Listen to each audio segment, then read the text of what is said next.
बिस्मिल्लाहिर्रहमानिर्रहीम। व्यूवर्स, आप M2M उर्दू देख रहे हैं। जमहूर की आवाज़ प्रोग्राम है। उड़ान पाकिस्तान, SIFC, आर्मी चीफ का एक किरदार मुल्की मईशत के संभालने में, तो क्या जो माशी पॉलिसियों का तसलसल है वो मौजूदा जो सियासी अदम इस्तेहकाम है इसमें जारी रह सकता है या नहीं रह सकता, और फिर क्या ये जो उड़ान पाकिस्तान का 5 साला मनसूबा है ये काबिल अमल है या नहीं है। जो अहदाफ रखे गए हैं क्या उन अहदाफ को हासिल किया जा सकता है या नहीं किया जा सकता, और उसके बाद क्या इन अहदाफ को हासिल करने के लिए जो कैपेसिटी है वो हमारे इदारों में, हमारी वजारतों में क्या वो मौजूद है या नहीं। और पाकिस्तान में गैर मुल्की सरमायाकारी लाने के हवाले से जो SIFC का एक किरदार है उसका इम्पैक्ट क्या हो रहा है उसके ऊपर भी बात करेंगे, और उसके साथ साथ फिर ये भी देखेंगे कि अगर गैर हकीकत पसंदाना अहदाफ रखे जाएं तो उनके नतायज क्या होंगे। और इसके लिए आज हमने दावत दी है, बातचीत की है 3 सीनियर सहाफ़ियों से जिनका ताल्लुक़ डॉन न्यूज़ से है, समा TV से है और बिज़नेस रिकॉर्डर से है।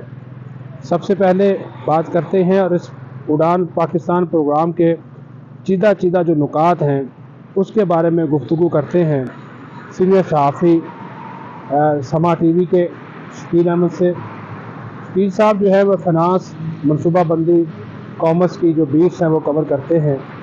तो उड़ान पाकिस्तान के हवाले से उनका जो नुक्ता नज़र है वो उनसे मालूम करते हैं। बहुत शुक्रिया शकील साहब आपके वक्त देने का। एक तो इसके चीदा चीदा नुकात बता दीजिए, दूसरा ये बताएं क्या ये अहदाफ जो है इनको हासिल करना मुमकिन है, क्योंकि पाकिस्तान के अंदर आपको पता है कि पॉलिसियों का तसलसल एक इशू रहा है।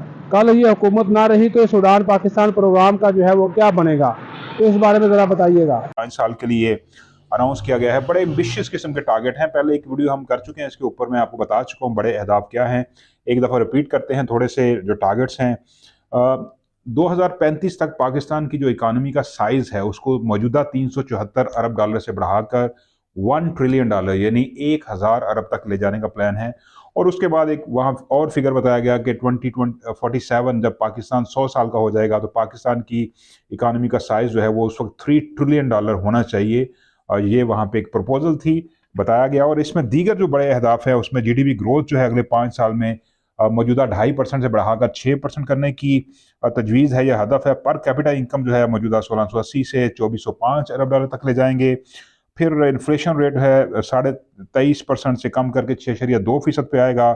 इसी तरह एक्सपोर्ट्स का हदफ जो है यानी goods and services 39 Arab dollar current है, उसको 63 अरब डॉलर तक ले जाया जाएगा। वर्कर्स रेमिटेंसेज जो हैं वो 30 अरब डॉलर से बढ़ाकर तकरीबन 40 अरब डॉलर की जाएंगी अगले 5 साल में। साथ IT एक्सपोर्ट्स का बताया गया है कि 3.2 बिलियन से 10 बिलियन डॉलर तक ले जाएंगे। और इसी तरह स्टार्टअप जो हैं वो 300 से बढ़ाकर तादाद 10,000 की जाएगी। टैक्स टू GDP की शरह है 9.5% से 13.5%। पब्लिक डेट यानी कि कर्ज़ों के जो मजमूई हजम है उसका GDP के लिहाज जो साइज़ है वो 67% से कम करके 60 किया जाएगा, 60%, जो कि एक लीगल लिमिट है जिसकी वायलेशन करती रही हैं मुख्तलिफ हुकूमतें। एजुकेशन स्पेंडिंग कहते हैं जी कि 2.1% से बढ़ाकर 4% करेंगे। और इसी तरह एक्सेस टू हायर एजुकेशन 9% से बढ़ाकर 15% करने का प्लान है अगले 5 साल में। फूड इनसिक्योरिटी जो है उसको 16% से कम करके 8% करने का प्लान है। 3 बड़े जो इंजन होंगे इस 5 साल economic national economic transformation plan के, वो हैं जी SIFC, जिसके तहत बताया गया है कि पाकिस्तान के अंदर दोस्त मुल्क जो हैं वो 29 बिलियन डॉलर की इन्वेस्टमेंट करेंगे, जिसमें UAE 10 बिलियन डॉलर, सऊदी अरब 5 बिलियन डॉलर, कुवैत 10 अरब डॉलर, इसके अलावा कतर 2 बिलियन डॉलर और अज़रबैजान 2 बिलियन डॉलर। साथ साथ बताया गया 5 ईज फ्रेमवर्क दिया गया है इस डॉक्यूमेंट के अंदर। और 5 ईज क्या है जी? Exports, equity and empowerment, Pakistan, environment and climate change, energy and infrastructure. साथ साथ ये कहा गया कि तीसरा बड़ा जो ड्राइवर होगा वो होगा CPEC फेज 2। इसके तहत 5 जो कॉरिडोर्स हैं वो तामीर किए जाएंगे, यानी 5 कॉरिडोर इस प्लान का हिस्सा हैं, जिनमें ग्रोथ कॉरिडोर है, लाइवलीहुड एनहेंसमेंट कॉरिडोर है, इनोवेशन कॉरिडोर है, फिर जी ग्रीन कॉरिडोर और ओपनिंग अप कॉरिडोर। ये है जी प्लान बेसिकली जिसका आज ऐलान किया गया है, और इसके अलावा दीगर अहदाफ भी हैं, बहुत सारे इसमें जिक्र किया गया, जैसे आईटी एक्सपोर्ट्स को बढ़ाना है $10 बिलियन तक। इसके अलावा सालाना 2 लाख जो हैं वो आईटी ग्रेजुएट्स जो हैं हर साल जो है उनको तरबियत दी जाएगी, और इसके अलावा सालाना रोज़गार के 15 लाख मौके पाकिस्तान में जनरेट किए जाएंगे, क्योंकि अनएम्प्लॉयमेंट काफ़ी ज़्यादा है, पॉवर्टी 40% से ज़्यादा है, और उसको भी तकरीबन निस्फ किया जाएगा अगले 5 साल के दौरान। तो ये काफ़ी एम्बिशियस किस्म के टारगेट्स हैं इस प्लान के अंदर दिए गए हैं। लेकिन वहाँ पे जो तकरीरें हुई वहाँ बैठा मैं सोच रहा था कि प्लान तो बहुत बड़ा है और बड़े बड़े अहदाफ दे दिए गए हैं, लेकिन क्या पाकिस्तान में पॉलिटिकल स्टेबिलिटी इतनी है कि जो आज गवर्नमेंट है, करंट गवर्नमेंट, अगले 5 साल तक इस प्लान पर अमल कर पाएगी? मेरा ख्याल है ऐसा मुमकिन नहीं है। तो जो नई गवर्नमेंट होगी उसको भी इस प्लान को आगे लेके चलना होगा, और उसके लिए ज़रूरी ये है कि तमाम सूबे, तमाम पॉलिटिकल पार्टीज़ जो हैं अक्रॉस द बोर्ड वो इस पे एग्री हों, और अगले इलेक्शन के बाद गवर्नमेंट जिसकी भी आए वो इस पे अमल करे, तभी जाकर इस प्लान पर अमल किया जा सकता है। जी, अब हमारे साथ मौजूद हैं सीनियर सहाफ़ी सनाउल्लाह खान। डॉन से ताल्लुक़ है, बिजनेस, फाइनेंस, कॉमर्स, पेट्रोलियम इनकी ड्यूट्स करते हैं। इनका एक अपना नुक्ता नज़र है। तो सनाउल्लाह साहब बताइएगा, ये आप क्या कहेंगे जो उड़ान पाकिस्तान के तहत जो अहदाफ रखे गए हैं, क्या ये वाकई हकीकत पसंदाना अहदाफ है, और क्या इनको हासिल करने के लिए जो मनसूबाबंदी का जिक्र किया गया है या जो प्लानिंग दी गई है, जो प्लान दिया गया है, क्या वो पाकिस्तान के जिस तरह के हालात हैं ऐसे हालात में वो मुमकिन आपको नज़र आता है? ये 5 साल प्लान है, और ये 13वां पाकिस्तान का जो है इकनॉमिक रिकवरी का कह सकते हैं या इक्तिसादी तरक्की का प्लान है, और जिसमें आप बात कर रहे हैं एम्बिशियस टारगेट है यकीनन, और हर प्लान में ये होते हैं। मैंने तो 10-12 प्लान देखे हैं इनके, और उन तमाम प्लान के बाद जो मुल्क की इकानमी है या सोशल सेक्टर है वो ऊपर जाने की बजाय नीचे ही आया है, और उससे नज़र आ रहा है। और इस प्लान में अगर आप देखें, वो अगर कहते हैं कि हमने 2028 तक या 29 तक $60 बिलियन पर एक्सपोर्ट लेके जानी है, तो वो नज़र नहीं आ रही। वो इसलिए नज़र नहीं आ रही कि आपके पास एनर्जी के जो कास्ट है वो बहुत ज़्यादा है खित्ते के बाकी ममालिक के हवाले से। आपको अपनी एक्सपोर्ट बढ़ाने के लिए आपको इंपोर्ट की ज़रूरत है, और जब भी पाकिस्तान इंपोर्ट के लिए जाता है, क्योंकि आपको रॉ मटेरियल चाहिए, बाकी चीज़ें चाहिए, तो आपका करंट अकाउंट डेफिसिट एक क्राइसिस खड़ा हो जाता है, फिर IMF के पास जाना पड़ता है। तो ये तमाम चीज़ें लिंक हैं। इसके साथ साथ आपके पास इंफ्रास्ट्रक्चर नहीं है, आपका रेगुलेटरी सिस्टम इतना ख़राब है, आपका गवर्नेंस बहुत ज़्यादा है, आपकी करप्शन इतनी ज़्यादा है। ख़ासकर अब जहाँ पे आपने इंडस्ट्री लगानी है उसके लिए ज़मीन चाहिए, आपके लिए बिजली गैस के कनेक्शन चाहिए। इन तमाम चीज़ों में गवर्नेंस का इशू है और करप्शन है, और इतना आसान नहीं है। फिर आपके रेगुलेटरी जो सिस्टम है, एक आपको काम करने के लिए 50-50 जो NOC लेने पड़ते हैं, आज भी वो मौजूद है। कहा ज़रूर जाता है कि ये ख़त्म हो गए हैं, तो इतना आसान नहीं है, बड़ा एम्बिशियस है। और जो सोशल सेक्टर के टारगेट है ना, वो मैं समझता हूँ सबसे ज़्यादा इम्पॉर्टेंट है। और हर 5 साल प्लान में ये चीज़ें होती हैं कि हमने 100% पॉपुलेशन को साफ ड्रिंकिंग वाटर देना है, क्लीन ड्रिंकिंग वाटर देना है। अब इसमें भी प्लान में यही है कि अगले 4-5 साल में आपने मुल्क की तमाम आबादी को, 100% आबादी को क्लीन ड्रिंकिंग वाटर देना है। वो मुमकिन नहीं है। आपको पता है हेपेटाइटिस इससे फैलता है, गंदे पानी की वजह से, और पाकिस्तान हेपेटाइटिस के पेशेंट के हवाले से दुनिया में नंबर 1 है, शुगर में नंबर 1 है। तो हेल्थ सेक्टर के हवाले से कुछ टारगेट दिए गए हैं जो फिजिबल मुझे नज़र नहीं आ रहे। फिर आप कहते हैं कि आपने एजुकेशन 100% करनी है, लिटरेसी रेट 5 सालों में। तो भाई ये हम 50 सालों से सुन रहे हैं, लोग किधर से किधर पहुंच गए।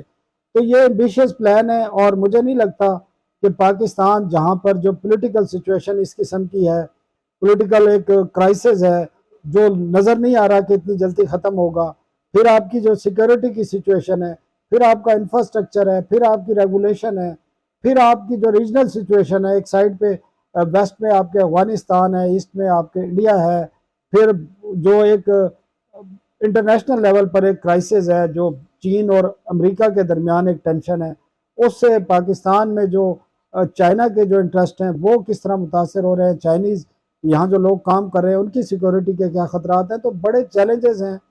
ये टारगेट दुआ है कि पूरे हों, लेकिन लगता नहीं है कि इस किस्म के टारगेट रखना और उसके लिए कोई प्लान ऑफ एक्शन भी इस किस्म का ना हो जिस पर फिर आपकी इन्वेस्टमेंट चाहिए बड़ी भारी।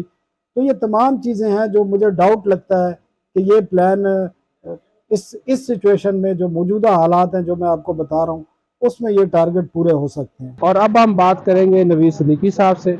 नवीद सिद्दीकी साहब का ताल्लुक बिजनेस रिकॉर्डर से है।